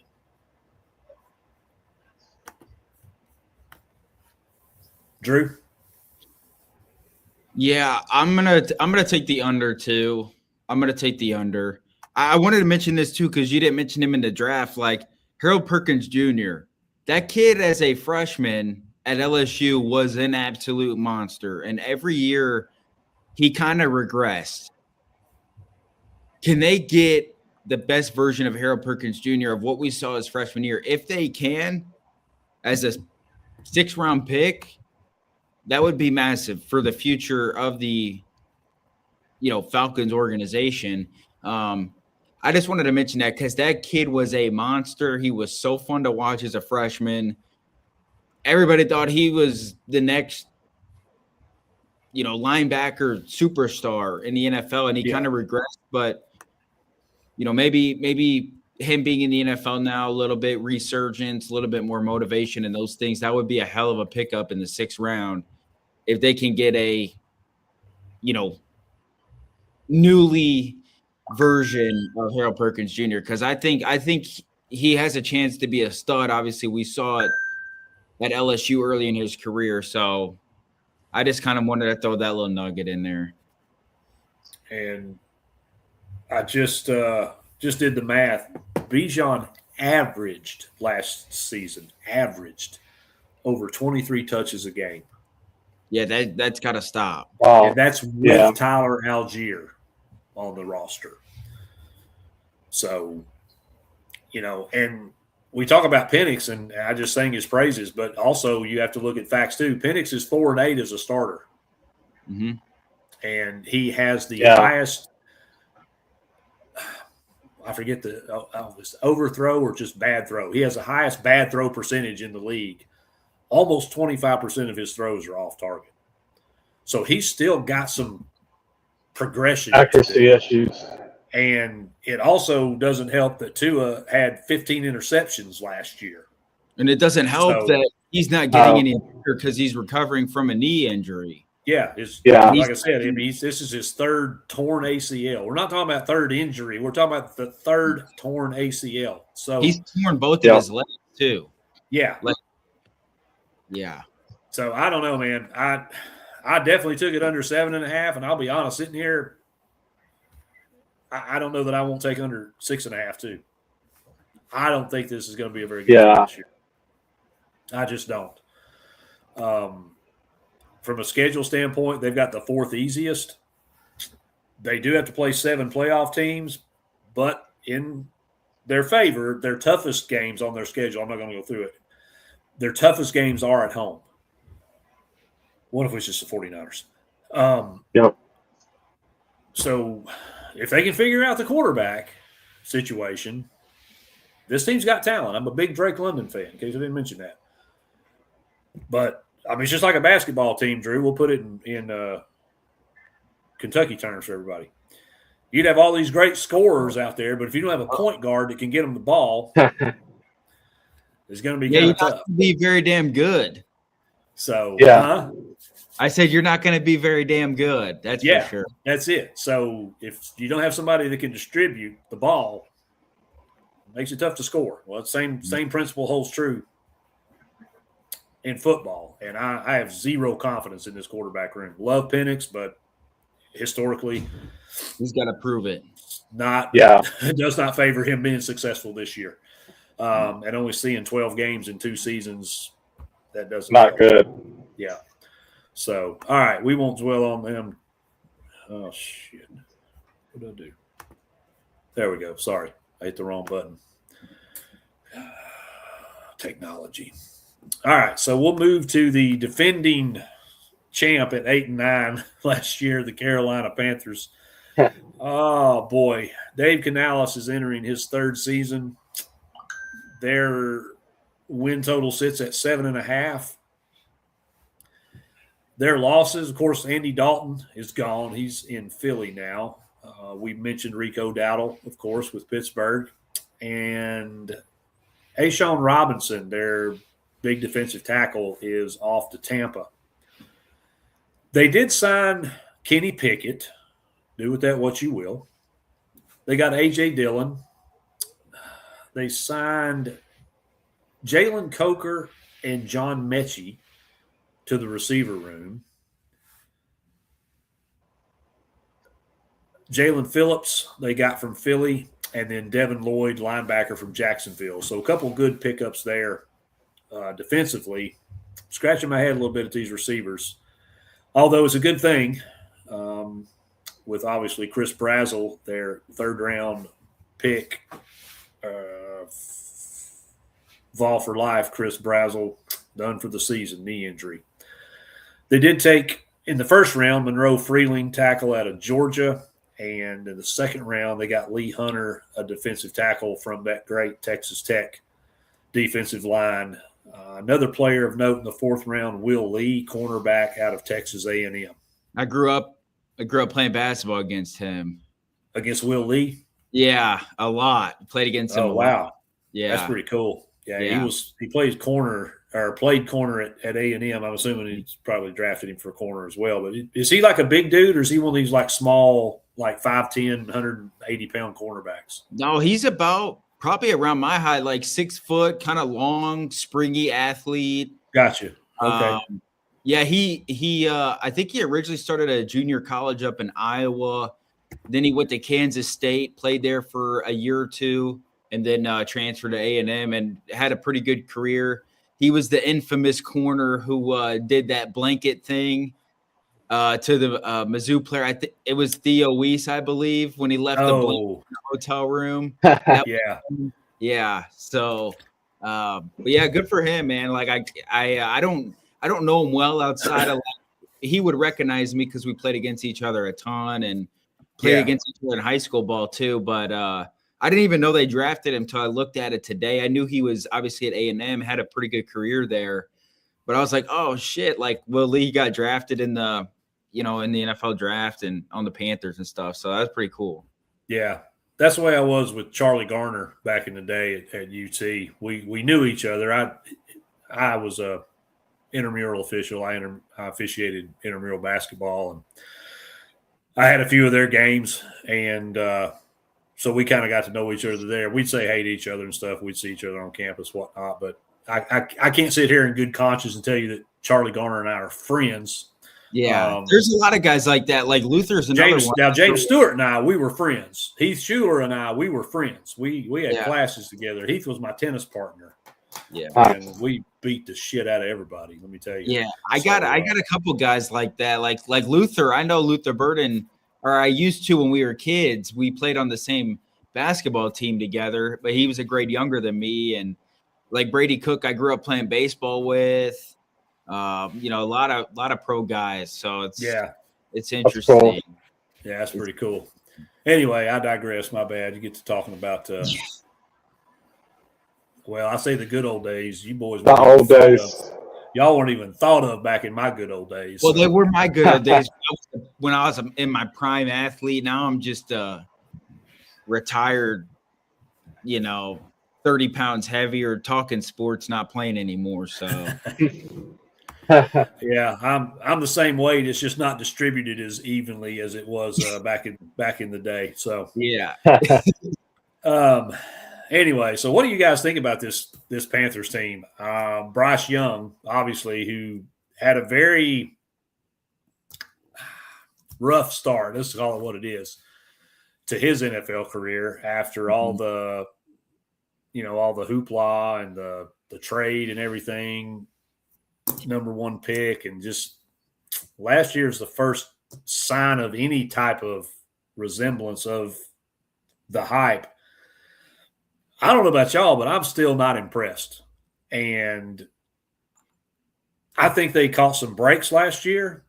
I think they were fortunate in some games, and I think they also were very lucky in the fact that they drew the tiebreaker.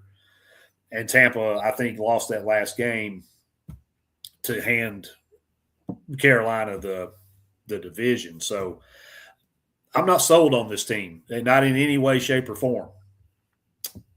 What do you guys think about them? Drew, let's start with you.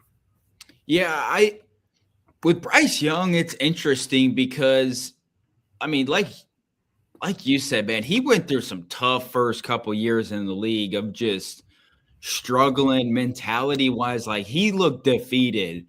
A lot of times it looked like he was ready to quit. And was that 2 years ago he got benched for a couple weeks and then they rolled him back out there and he looked different? Or was that last year? I think that was 2 seasons ago. I think he started pretty much all season last year because he came on the end of that season, what you're talking about. Because wasn't Andy Dalton the quarterback that they put in? Yeah. And so they played Dalton 2 or 3 weeks, and then good God, then Bryce came in and he kind of looked good like the last 5 or 6 games down the stretch. So and then he built on that last year. Like he was a lot better last year. And the one thing that I would say about him more than anything is like he looks like he's back engaged. He looks like re-motivated, re-happy, re-confident. Also, like Carolina should have won that playoff game last year against the Rams, or like definitely could have. It was a wire-to-wire game, and like the Panthers had chances to win it. Unfortunately, they didn't. We'll get into it, but like this is my pick to win the division because of consistency. Like they won it last year. And I think you mentioned the tough breaks. When you're in this shitty division, like, and tough breaks happen, you got to take advantage of them. And they did a lot. The Brazel injury sucks. I hate Tennessee. We all know that. But that dude is an athlete. He's special. He is a unique type receiver that would have helped them tremendously as a rookie on day one. So that's unfortunate, but they get 1 year older because they have some youth. And to me, the Panthers, like they're just a solid football team. And I think in this division, if you're just solid, you'll probably be able to survive another year and have a chance to win the division. Are they going to compete for the Super Bowl? No. But could they, I guess, will they win the division? I think so. Could they win a playoff game depending on the matchup? Maybe, because they almost did it last year. So I don't know. Like the Bryce Young thing, it's still a conversation because he hasn't proved it to be like to live up to expectations. But if he can put together another good year next year, then I think the Panthers can be, around where they were last year, 9, 10, maybe 11 wins, something like that. So we'll see. So you think they're going to kind of soar over that line? What was it set at? It's 7.5. I don't know about soar. I'll give them like 9, 10, 11 wins. 11 would be like best case scenario. Bryce Young's like takes a complete next step. Ted McMillan looks like the player that they thought they were getting out of Arizona when they drafted him, which doesn't seem like maybe is the case, but he has some flashes. Yeah, but I think somewhere between the 9, 10, maybe 11 wins. Okay. Josh, what's your take on the reigning defendings in the NFC South? Yeah, I kind of have questions about Carolina. Like Drew was saying, can Bryce Young get consistency out of the quarterback play? Like his rookie seasons, like we saw like the struggles and everything, and he got benched for a few games. Was it his rookie or second season that he got benched? I think that was his third season, wasn't it? I think so. Yeah, he got benched for a few games in his third season. Then last year he came out balling like the Bryce Young that we know that can consistently play. The wide receiver room, I'm really not a fan of. Besides Ted McMillan, they got Jalen Coker, Xavier Legette. Can Legette finally be consistent at the wide receiver position? They got Chuba Hubbard at running back. I think he is a solid running back. And the offensive line, like, I don't know, can they get consistency out of the offensive line? Defense is going to be my biggest question mark with the Panthers this year. Can they finally stay healthy this year and get really good defensive play out of the defense? Yeah, the Brazil injury sucks. I thought he could have been a really good target for Bryce Young. And I feel like I like what they did on the offensive line, drafting Monroe Freeland and drafting Sam Hite from Kansas State. I feel like the Panthers can win 9 to 10 games and soar over that total by 2 games. All right. Well, I'm going to take exception a little more with you, Josh, than Drew, but defense wasn't a problem last year. They were about middle of the road, but the offense was 26th in the NFL. So when I say they were fortunate to win even 8 games, they were fortunate. Defense actually held up. I think if they have any kind of success this year, it's going to be because of their defense. Mm-hmm. I think the offense is going to have a little bit of a struggle. I like Chuba, but he also is a bit injury prone. And I don't know if we saw Bryce Young progress last year or if we saw he had a little bit better supporting cast around it with McMillan. If Brazil had been there, I'm not saying he would have started week 1 and won the Rookie of the Year or anything like that, but you put that threat on the other side with Tet McMillan, that's pretty formidable. Now and Jalen Coker's not bad. Don't get me wrong. I'm not knocking him. He's serviceable, but you got to pin all your hopes and dreams now on John Mechie and Jalen Coker. Yeah, because McMillan is going to get all the attention in the passing game. I do like the offensive line.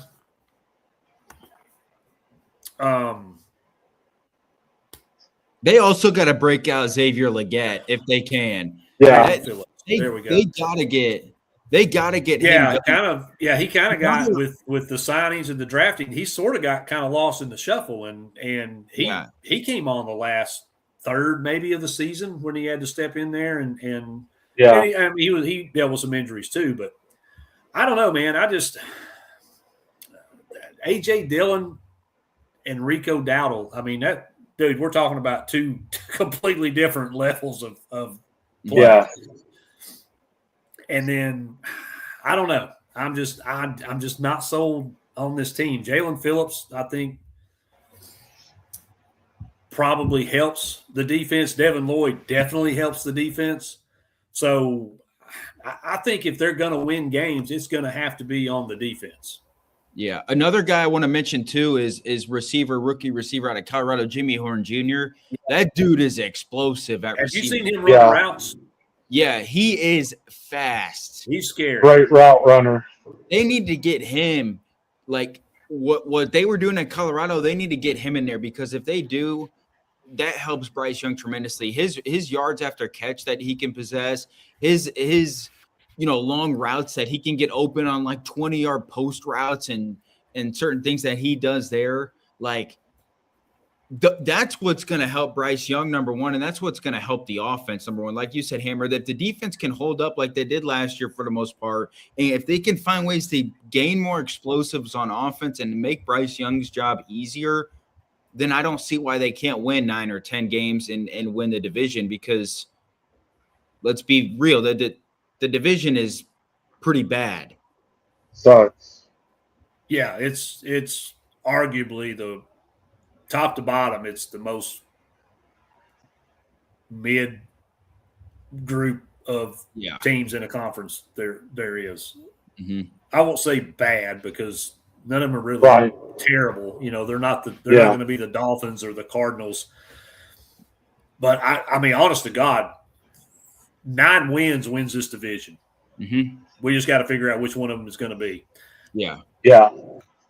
Caden, I'm sorry. You don't call me bad names on the interwebs. I'm not buying it. I'm taking under that 7.5. And I know you boys both thinking they're at 9, 10 games. I'm not seeing it. And if they do, it will be because of defense and somehow, some way, light bulb comes on for Bryce Young, but I don't see it. Yeah. I've already bet it. that's how much I liked under. You bet under with this team, yeah. But y'all both think they're going over, so and that's fine. I mean, I've been wrong before. So, all right. Well, let's move on next to who did I do next? I think I did New Orleans next. All right. So New Orleans also 7.5 is their line. They also, not also. They went 6-11 last year. Oddly, statistically, this was the best team in the division last year from an offensive and defensive ranking standpoint. Mm-hmm. Just didn't translate into wins. Part of that, rookie head coach and never been a starter/rookie starter quarterback kind of contributed to that. So we'll get second year of Kellen Moore and first full season of Tyler Shugg as the starter. They did lose a few notables in the offseason. They lost 3 tight ends, including Swiss Army knife Taysom Hill, which I know a lot of fantasy people are glad, good riddance, he's gone. But 2 key players they lost, both on the defensive side of the ball. They lose Demario Davis, linebacker, now with the Jets. And Vol for Life, Alontae Taylor, cornerback from Tennessee. He is from Tennessee. He went to Tennessee. Also is going to be playing in Nashville. So 2 big pieces off the defense that they were top 10 last year in the NFL, part of which helped because they played in this god-awful division. But they got some dudes on that defense. Free agents they brought in, the biggest of which is Travis Etienne, running back out of Jacksonville. So they've got a 1-2 punch now with Etienne and Alvin Kamara. Noah Fant, tight end from Denver. They signed David Edwards, a guard from the Rams, who pretty good player, 4 or 5 year veteran, a lot of starts under his belt. And then the best defensive player they signed was actually from Atlanta. Another reason I'm a little concerned, and that's Caden Ellis, a linebacker, was I think their leading tackler, if I'm not mistaken, from last year's team. So draft-wise, pretty good draft. They get Jordan Tyson, wide receiver out of Arizona State, at the 8th pick, first wide receiver off the board. Then they took Christian Miller, defensive tackle, that is, from Georgia in the 2nd round.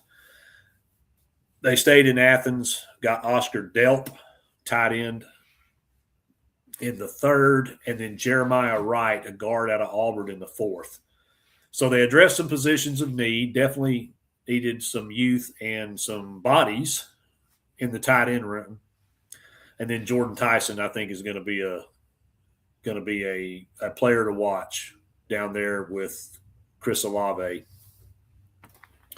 in New Orleans. They have the 2nd easiest schedule in the NFL. They open against Detroit and Baltimore, both on the road, but they only play 3 playoff teams the rest of the year. And they have a Week 7 game in Paris against one of those playoff teams in Pittsburgh. So I think the Saints are the most interesting team in this division coming up in this offseason. Josh, what are your thoughts on New Orleans, and what do we think about a 7.5 win total line? Yeah, Hammer, the offense really struggled this past season. I think that's why they went out and got Jordan Tyson from Arizona State, give Tyler Show a weapon. And I want to talk about Chris Olave. Can he finally come through and be consistent? Because New Orleans Saints fans have been waiting for this guy to break through and finally give the Saints what he did at Ohio State. So defense was not the problem with the Saints. It was the offense. Saints top 10 defense. Guys like Khalid McKinstry, Chase Young, Cameron Jordan. Defense is never going to be a problem with the Saints. It's the offense. Can they get consistency from Tyler Shaw at the quarterback position? I just I don't see I don't see it this season with the Saints. I feel like they're going to have struggles again this season, and I kind of shook my head when they drafted him from Louisville because I felt like they could have done better at assessing the quarterback position. I don't see it this year with the Saints. Okay, Drew, what are your thoughts? 7.5's the number. I'm gonna go like right under it at like 7 wins. Is this your pick to win the division? I'm not saying a thing.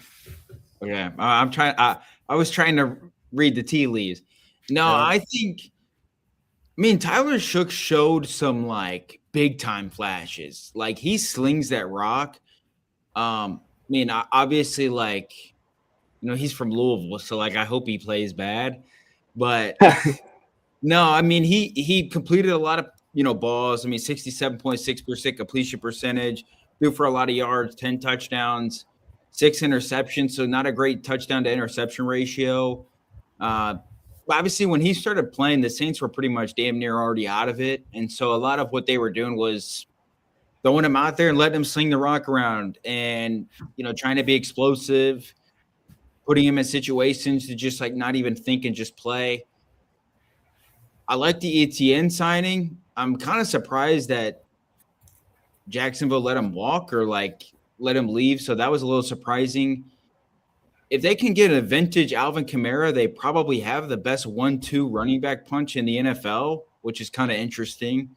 Like Joshua Boy said, the receivers, those things. I've never been a big Kellen Moore fan, though. I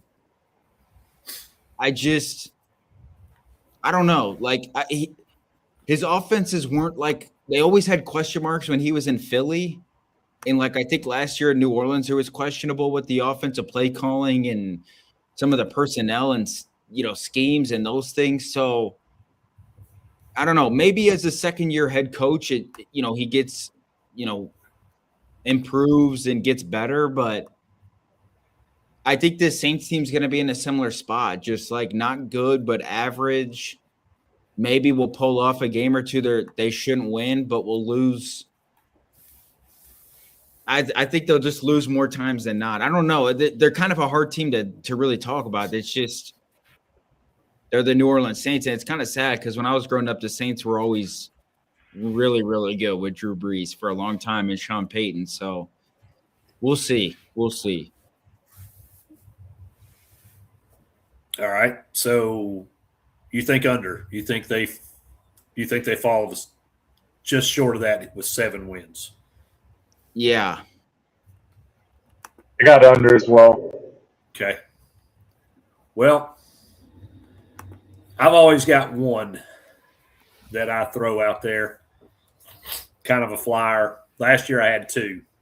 I had Jacksonville to win the division, and I had a sprinkle. I can't say I predicted it, but I did bet it. I got proof. I can play the tape. New England winning the division. Both those came home. This year, my long shot sprinkle on a plus money team, it's the Saints. I knew it because on paper, Yeah. it's really appealing. Well, yeah, it is. And I will say this. It's still a big question mark because, over here you've got Shug, who was, I think, easily the best-looking rookie quarterback last year. Yeah. And, getting ETN, I think Jordan Tyson, Olave had a great year. He and Shug had great, chemistry coming down the stretch. they did lose a couple pieces. We talked about Taylor and Davis off the defense. Cam Jordan is coming back last season, done. Yep. And honestly, even at 6-11, I think their win total last year was 4.5, if I'm not mistaken. They were expected to be dreadful. Yeah. And they were when they had Spencer Rattler under center. Rattler. But then when Tyler Shug finally got his chance, they showed some life. I'm high on this draft. I think they did a great job with getting Tyson. Christian Miller is he's a run stopper. And they got another kid, Bryce Lance. I forget. I'd have to look it up. It's escaped me because I didn't list him because he was a late pick. Even that dude, he looks like a wide receiver in the NFL. So that and the fact that they've got the second easiest schedule in the league. And I know what you're saying, Drew, about Moore. He's had questionable play calling, but I think he's a year older in the coaching world, and that can make a big difference. The one thing that has to – well, two things. There's one thing they absolutely have to do is they cannot be dead last in red zone conversion this year. And the other thing is they have to score more than 18 points a game. Yeah. Their offense they was can dreadful. move the ball. They can Play move calling. the ball. Play calling. That's what I'm saying. So it's a combination. But they can move the ball between the 20s. They can get up and down the field. It's when they get in the red zone, man. Dead last in the NFL in touchdown percentage last year in the red zone. That's got to change. So if they can just improve, they don't have to lead the league, but if they improve and they can get up there in that 24 to 27 points a game range, just saying, I think the Saints can win it. And just because there's so many question marks on all these other teams and I'm not sold on anybody else, I'm going to take a shot on the kid and the potential that this team has on paper, and I'm going to run with it. So I'm betting them at plus. I got plus 265. I don't know what it is right now. I'd have to look to win the division. Obviously, I'm going over that 7.5 because it's going to take at least 8, probably 9 wins to get that division this year. So that's where I am with the Saints. And we'll throw Caden through this out there for us. So he agrees with us. He thinks the Bengals win the division. I hope that's 8-9 on the Steelers. Browns, yeah, I think they can at least get that 6th game. I'm sure there's no bias whatsoever, Caden, in you picking the Panthers. Can't be. Hey, man, as much as I'd love to pick San Francisco, I just couldn't do it this year. So Bucks, Saints, and that's probably – I mean, you got the right numbers in there.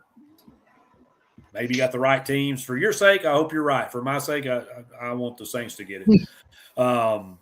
But yeah, I think the Falcons probably you're probably right on that. I think the Falcons are going to have to be looking up at everybody else this year. So those are good choices. So you guys, who you guys have winning the division then? Because we're down to Tampa, and I know ain't nobody picking Tampa. I got Tampa. You do? Yeah, I feel like everybody's undervaluing them coming into the season. I know they lost Mike Evans, and I know they lost a lot of guys, but I still think Baker has something to prove. He's got a chip on his shoulder. No, I get the Baker part. The problem is just the like certainty at receiver that they don't have anymore. Like right, Mike Evans gone, Godwin's health, those things like. And Luke is he's a stud. He can't do it all. He can't have 130 catches. No, and right. I've always been a Baker guy, especially this year. He's going to be hungry as hell, and that's when Baker thrives. It's just we'll dive into the Bucks, but I'm in terms of division winner, I'm going to go with the Panthers.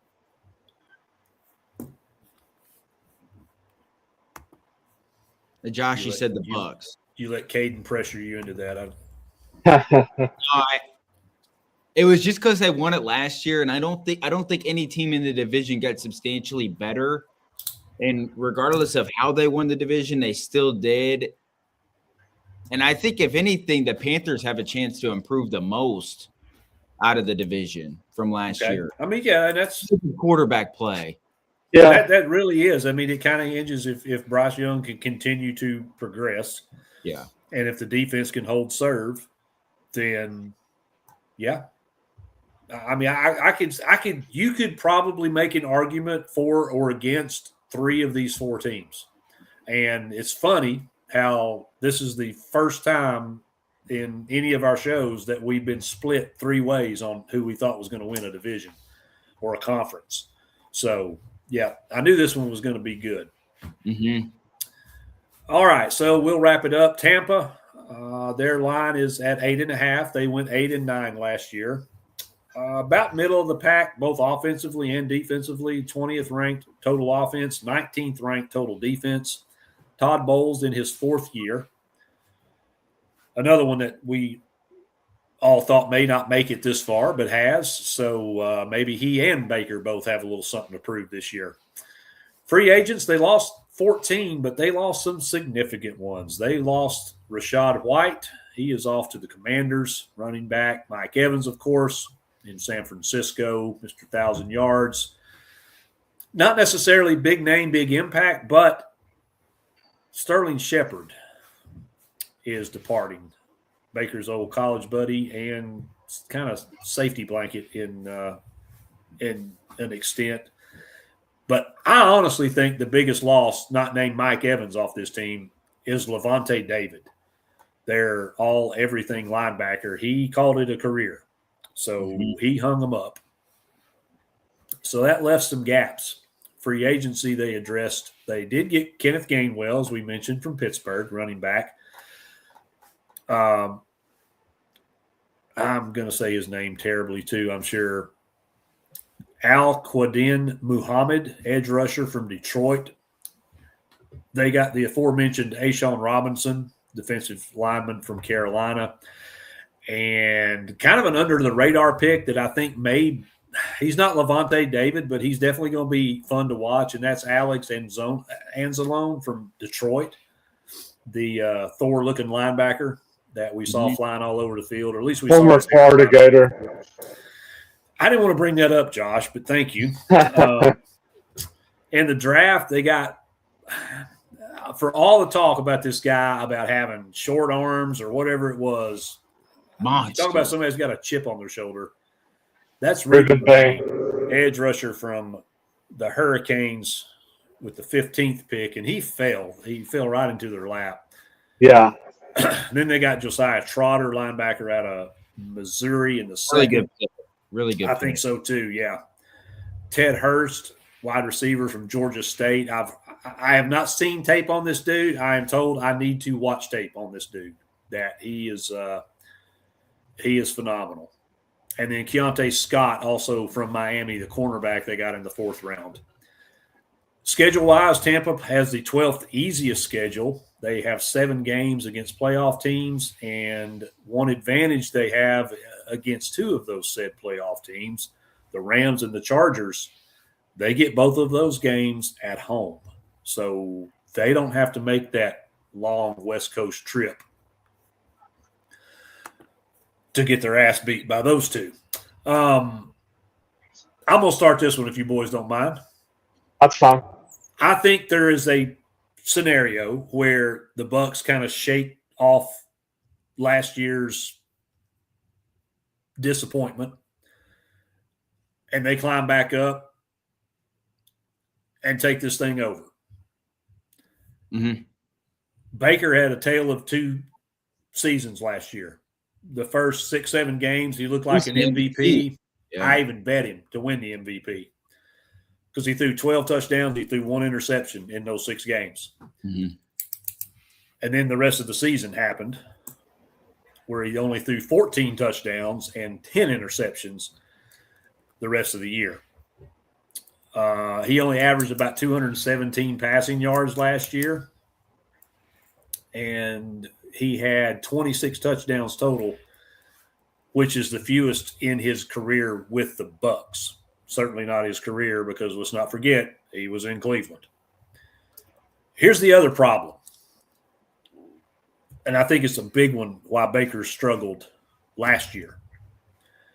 He is going to be on his 4th offensive coordinator in as many seasons.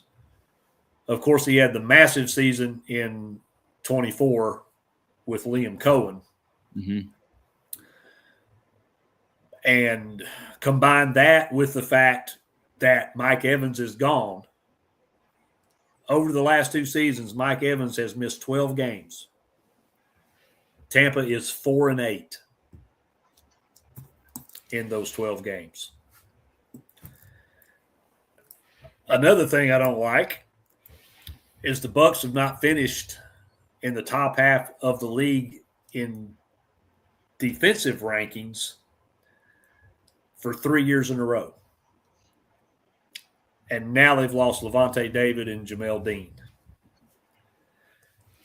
And Vita Vea requested a trade. And Vita Vea is apparently not happy. Yeah. And that's a very large human to have not happy. Yeah. Never piss off a Samoan. No. That's just the rule.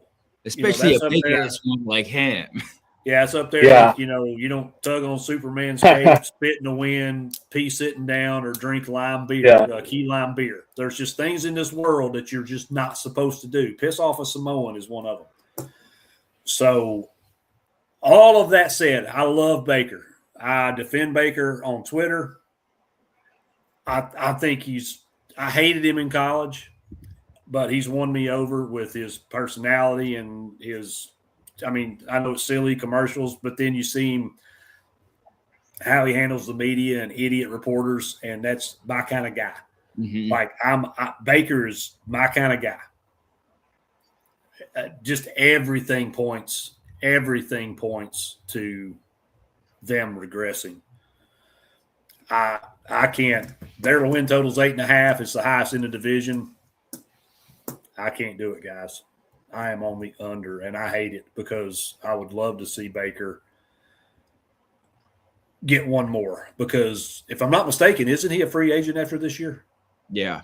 He was so waiting. He needs it. He was waiting to sign a new deal.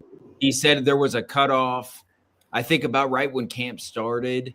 Yeah, and they did get it done. They reportedly, they offered him like 2-year, $50 million. Oh, come on. Shit, that's Malik Willis money. Yeah. Turned it down. And so, yeah, he's going to be open after this year. Okay, well, good for Baker for turning that shit down because, I mean, that's Will Levis money, man. He doesn't need to be playing for peanuts like that. I think this might be a little bit more than what Will Levis should be offering. I'm a Kentucky fan, but if he wins that, then you're also real. So I appreciate that about you. He's going to be in the UFL if he starts asking for that shit. Yeah. Randall will have him winning 9 games and he won't even start. So anyway, so that's me. I mean, I could see everything falling into place, coming together, and Baker willing his way through this season to chasing the bag. Can't ever count him out. But man, there's a lot stacked against that happening. So, Drew, what are your thoughts? Because I'm gonna come to you because you're picking Carolina. Mm-hmm. Josh is picking Tampa. So I want to hear why Tampa's not gonna win the division. And I think if you're taking them to not win the division, you got to be on under 8.5. Got to be. Yeah. So, I think you nailed it in terms of why they could go back, right? Some of the losses, Mike Evans gone, Vita Vea, at least it seems right now like he's going to get traded. We know NFL trades can be really strange at times. Yeah. But hell, even if they don't trade him, he just might not even play. Yeah, because he's not one of those dudes that's dependent on that paycheck every week to eat. Like you can look at him and tell he ain't gonna miss any meals. No. So he might just tell him to screw off. I'm just not gonna play. Period. Yeah, I think the receiver room to me is the question mark, right? Like there's been health injuries in the past. They've lost some guys. Egbuka looks like a stud. Mm-hmm. Can they find somebody else to step up and be there? If they can, if he can have 2, really good, consistent receivers to help Baker out, I think that helps tremendously. And the big question mark, Bucky Irving. Last year, he only played in 10 games. He dealt with injuries, had a shoulder surgery in the offseason. To me, if they can get a rookie version of Bucky Irving, but a progressed one going into year 3 at running back, then we can have conversations about the Buccaneers winning. The problem is like what we've all mentioned, Hammer, there's too many question marks for this team right now. Obviously, things can change when we see them play a couple games, and then it might be like, okay, the Bucs maybe are the team to beat in this division, but I just don't see it right now. I take the under, what was it, 8.5? 8.5, yeah. I would say they'll probably be somewhere 7 to 8 wins. I think they'll just be slightly under. Just too many question marks. Too many question marks right now for me to buy in, and believe in them going into the year. Yeah, because outside of Abuka, you've got an aging downside of his career, Chris Godwin, Jalen McMillan, he's who barely played over the last few years. Yeah, he's missed a lot of time. Jalen McMillan, who showed some flash but not consistency, and then the rookie Ted Hurst. They've also got Tez Johnson. It's just not real deep. And then running back's not deep either. If Bucky Irving isn't back and not the version we saw as a rookie when he was splitting time, by the way. Yes. With Rashard Wright, right? I believe it was him. Yeah, Rashad White. And I'm sorry, Rashad White is I think he's a tougher and better runner than Kenny Gainwell. Kenny Gainwell is really more of a third down type. Back, and Bucky was the 2. Now he's the 1. And he's not a good season last year. Like, that's the question mark. Let's say Bucky isn't what he was as a rookie, then I don't know where this team goes to run the football. Yeah. Or at least to be good, consistent running the football team. Sure, they'll run the ball, but that doesn't mean it's going to be successful. Yeah, and you cut Abuka off, cut his side of the field off, then, probably going to be able to play some man on Godwin and McMillan, and then you just go get the ball. So, yeah, I 100% agree. We didn't even talk about the running game, but that's true because I think Rashad White's a big loss. It fails in comparison only to the fact that Levante David retired as critical because they were a 1-2 punch. And I'm telling you, Gainwell is just not that guy. He is not going to run it up between the tackles 10, 12 times a game. He is run out of the backfield, bounce it outside. He is not that hard runner like Bucky and Rashad were. So that's a great call out. I 100% agree with it. So you think under? You think 7, 8 is still going to be their ceiling? I think slightly under that 8.5. I think they'll win some games. I think the consistency is going to be the issue, like stacking wins in a row, getting on a little win streak. I just think they're going to have a choppy ride, all year long. Yeah, I mean they got the 12th easiest schedule, so it's a little bit better than middle of the pack. So it's not a cakewalk, but they have some harder games at home, and they don't play as many playoff teams as some of the other teams do. So, well, Josh, this is your team. This is your horse that you're riding into the division. Yeah. So tell us why we're wrong. Yeah, I just think Baker has a chip on his shoulder going into his final year under contract with the Bucs, and I feel like these 2 young wide receivers are finally going to step up and get consistency. Tez Johnson, Jalen McMillan, I think that they're finally going to be a boom. And K. Dodden as well at tight end. And Bucky Irving, I just feel like he's finally going to stay healthy and show what good of a running back he is with the Bucs. But like you were saying, Hammer, Kenny Gainwell, not really great pickup. Kind of reliable on third downs, but not in between the tackles. Yeah, you guys have kind of timed me in to take the under on him. I'm not picking him to win the division. We made him switch, Hammer. We made him switch. Yeah. Don't let me talk you out of anything. Yeah, I'm going under on the Bucks. You guys kind of convinced me there's going to be a regression this year. Okay, so if not Tampa, who's your pick? Carolina.